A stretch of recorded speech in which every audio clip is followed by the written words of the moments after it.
Hi, this is Ken Strickland, Peak Grounding. Wanted to go over some of the basics of electrical theory as it relates to health grounding today in general, and then also wanted to show you how our products compare to a standard grounding cord. So now let's look at current. We've talked about current and its relationship to voltage and resistance through Ohm's law. What I've done now is we're looking at the current that flows when I take a standard grounding cord, which is connected to my red lead, and I have the black lead connected to my ground rod outdoors. We're not looking at potential difference now, we're looking at actual flow. So this is the flow that would happen if between these 2 points, right? So on my meter you're seeing it's about 3.8. Usually I've been seeing it around 4, so it's around 4 microamps. So it's a fairly small amount of amperage, but there are studies that exist that say 1 microamp is closer to the ideal that you would like to have if in a grounding situation, especially one where you may be sleeping on it for 8 or 9 or 10 hours a day. Now, if I disconnect from the standard ground cord and then we look at the amount of current that flows on a peak basic, it drops to around 1.234. It's going up and down a little bit based on what's happening in my environment here, but it does allow about 1.2 or 3, so it's about 300% better than a standard ground cord at stopping that water from flowing. Now, let's attach it to a peak extreme. We currently have it on the beginner setting. It's on, the timer's on. You'll see the microamps basically drop to 0. Now, if I turn it to intermediate, still 0. Turn it to advanced, still 0.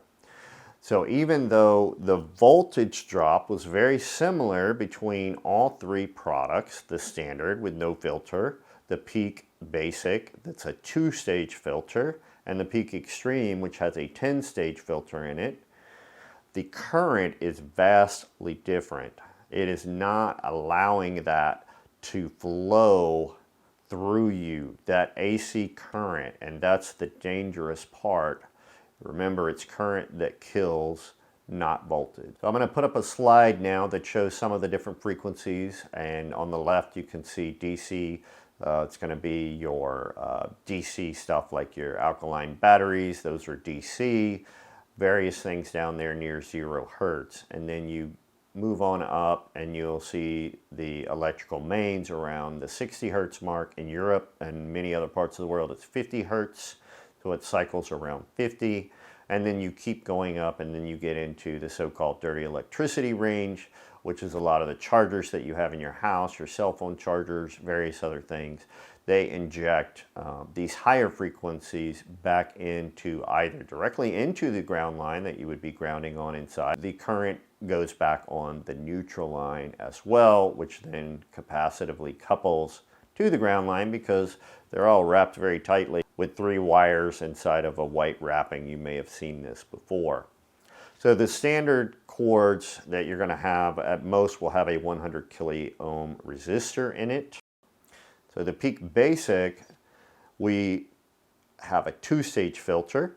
It has a 200 kiloohm resistance, so it doubles the amount of filtration or resistance to all of those frequencies, so that optimizes your safety. And then we also have a self-healing fuse in there. If there were any sort of surge, it would cease or break the circuit, and then once that has passed, it would slowly heal itself and come back again and function properly. So it is not a fuse you need to worry about replacing, but it's an extra level of protection. Now the peak extreme is a 10-stage filter. It's much more complex. Peak extreme is a frequency dependent filter. So you may have heard of the Schumann resonance. So the Schumann resonance resonates around 7.83 for the primary band, and then there are harmonics that go up for quite a ways, but the primary ones that would matter for health grounding go up to around under 30 hertz. So this peak extreme, what it does, you saw that it allowed almost no current to flow at all, but what it does is it allows the frequencies that are healthy, that we believe to be healthy to the human body, the Schumann resonances and the DC, the electrons we want from the earth, it allows them to flow. So this bigger box, this is the low frequency in here, so this is the low frequency filter. There are 6 individual filters in here, it's relatively heavy, that filter out basically everything from about 30 hertz or 40 hertz all the way up to about 500 or 600 hertz. So this is the bigger component. This is where most of the cost comes from.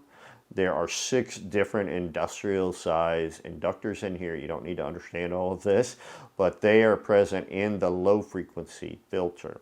In the other box, in the high frequency one, we filter out, there are 3 more inductors that filter out different frequency ranges all the way up to extending to 200 kilohertz that covers our dirty electricity, that covers all of those things that are being injected into your line. On top of that, this one has a timer, so you can set your dose to anything that you want. So a lot of times people, when they first start grounding, may have some small side effects.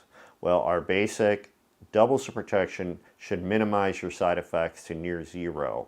This gives you extra control, and you would be able to, say, turn it on at night for 2 hours. So you have your mat underneath your sheet.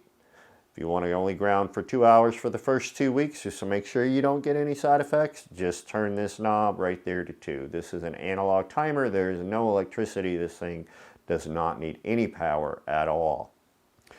The other thing that we have provided you is an adjustable knob. So when I have it on advanced, that is going to allow the most of the DC good frequencies, the Schumann resonance frequencies through.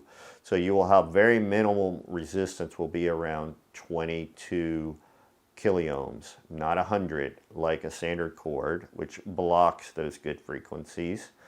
It will allow a lot more of those frequencies through. And then on intermediate, you're going to be around 100 kiloohms of resistance across the entire frequency band that we looked at. And then if I turn it up to beginner, it's going to be a 200 kiloohm resistor, similar to our peak basic. But it's this particular tool, even in that setting, is going to resist the higher frequencies at a level that's 2,300% more filtration than a standard cord, and it's going to be around 1,300% more filtration than our peak basic. So which peak filter should you purchase? It really depends on your budget, how serious you are about grounding, and whether you would like the ability to control with a timer to control your dosing, especially when you are starting out. Dr. Andrew Doan has conducted a poll, and in that poll he asked people what percentage of people that started grounding had side effects, and it came up to 43%.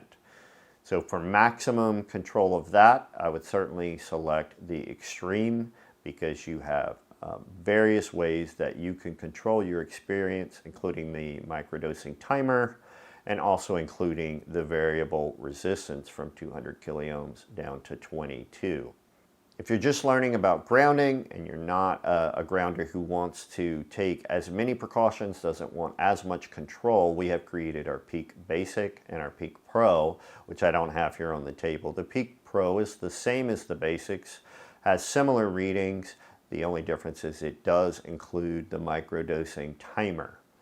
The Peak Basic also works very well, minimizes side effects to near 0, just will not have the same level of control, and you won't receive as much of the Schumann resonance and the DC electrons.